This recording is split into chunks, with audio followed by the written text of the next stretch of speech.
The outer rim of Epsilon Station never slept. Engines hummed in the mist, neon signs flickered through the smog, and ships came and went like restless ghosts. I'd lived there for 7 years, a mechanic for hire, fixing cargo haulers and smuggling vessels no one else would touch. Her shop sat at the far end of Dock Lane, a tiny bakery built from an old cargo pod, always smelling faintly of honey and warm ozone. Most people pass it without noticing. But every night, when the station lights dimmed, her sign flickered to life. The hearth beyond stars. I never planned to walk in. I only did because my hands were shaking from hunger, and the station's food dispensers had broken again. That was when I met Lyra, the alien girl who changed everything. The girl who baked stars. She wasn't like any species I'd seen. Her skin was a soft lavender gray, her eyes wide and luminous like 2 drops of molten gold.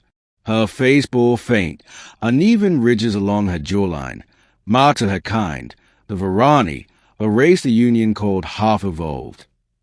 When I entered, she flinched. She was wearing a simple apron, flour dusted over her arms.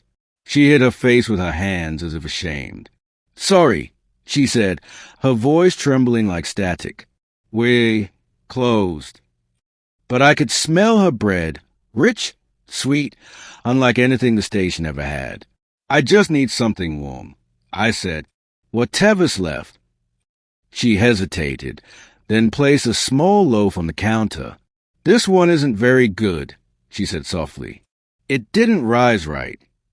I tore off a piece. It melted on my tongue. It tasted like home, a word that had lost meaning years ago. She watched me with nervous curiosity. "You like it?" "I'd trade my ship for another," I said, half joking. She smiled, but her eyes glistened. "You're the first human to say that." Flower and starlight. I started visiting her every night after my shift.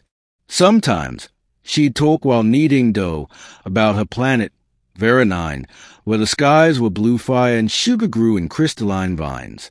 She said her people once baked bread infused with light spores, particles that carried emotion through taste. "Bread isn't food for us," she told me. "It's memory. When we bake, we pour a part of our soul inside." "Sounds dangerous," I said. She looked at me with a shy smile. "Only if someone eats too much." One night, I noticed a burn mark on her arm, not from baking. It looked older, deeper. She saw me staring and turned away. "Some humans don't like how I look," she murmured. "They come here to remind me." Something inside me twisted. The Varani were tolerated on the station, barely. Most called them uglies, unfit for human company. That night, I stayed longer. She gave me bread that shimmered faintly when broken. It tasted of warmth, laughter, and sadness. "What's in it?" I asked. "Truth," she said quietly. "My truth." The mark of the heart. Days became weeks. I found excuses to see her, to fix her broken ovens, to bring her spare parts, or just to sit quietly while she baked. She started humming while working, and the sound filled the small shop like a lullaby. I'd never felt peace like that. One evening, I asked, "Why keep baking if no one comes?" Her hands froze over the dough. "Because I must. It's how I stay alive." She looked up, her golden eyes glowing faintly. When a Varani stops creating, her body begins to fade. We live through what we share. Then she smiled faintly, "Even if no one loves what we make." Something in me broke then. I reached out, brushed a bit of flour from her cheek. She tensed, whispering, "Don't. I'm too ugly to be loved, dear. But I can bake. That's enough." But I didn't pull away. "Who told you that?" I asked. "The humans who came before you," she said. "The ones who laughed at my face but bought my bread for their lovers."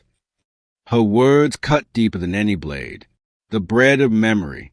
A few nights later, I came to her shop early, but the lights were off. The door was half open, the smell of burned dough heavy in the air. Inside, Lyra was on the floor, surrounded by shattered glass and ruined loaves. Someone had vandalized the place, graffiti on the walls reading "N.O. Half-breeds."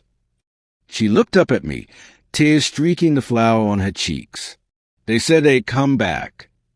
I helped her up. Then I'll be here when they do. She shook her head. They'll kill you. Let them try. For a long time, she said nothing. Then she turned to her ovens, gathering ingredients with trembling hands. If I die tonight, she whispered, I want you to taste something no human has ever tasted. She mixed, folded, and baked. But this time, her eyes shone brighter than the flames. The bread she made glowed faintly blue, like starlight trapped in a crust. When it cooled, she broke it in half and handed me a piece. Eat, she said. The moment I did, the world shifted.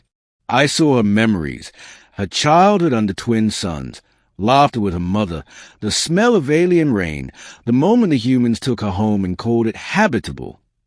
I felt her loneliness, her longing, her fragile hope. When I came back to myself, tears were streaming down my face. I felt everything. I said. She smiled faintly. Then you know me. The storm and the man. When the vandals returned that night, I was waiting. They came with pipes and torches, laughing. Lyra stood behind me, clutching a tray of half-baked loaves. Back off, I said. They didn't. The fight was quick, brutal. One of them struck me down. As I fell, Lyra screamed, a sound that shook the room. Her body pulsed with golden light, and the loaves on her tray ignited, turning to shimmering dust. The men froze, blinded. The light burst outward like a wave, sweeping through the bakery and into the corridor beyond. When it faded, the vandals were gone, vanished without a trace. Lyra collapsed beside me, weak and pale. I didn't mean to, she whispered. You protected us, I said. That's what matters. She smiled faintly, tears glowing like stars. I only wanted to be loved, dear. But perhaps being remembered is enough. Then she went still, the taste of her light. I buried her on the station's hydro deck, beneath the skylight where the rain collectors shimmered. Her bakery remained empty for months. But one day, when the lights dimmed, the ovens lit themselves. Warmth filled the air, and I smelled her bread again. I reopened the shop, kept the name the same, the Half Beyond Stars. People began to come, humans, Varani, traders, wanderers. They said the bread made them feel something they couldn't explain. They called it soul bread. I just called it Lyra's light. Sometimes, when the dough rises just right, I hear her voice whispering through the steam. You're not eating bread, dear. You're tasting memory. And when I take a bite, I swear the stars taste sweeter.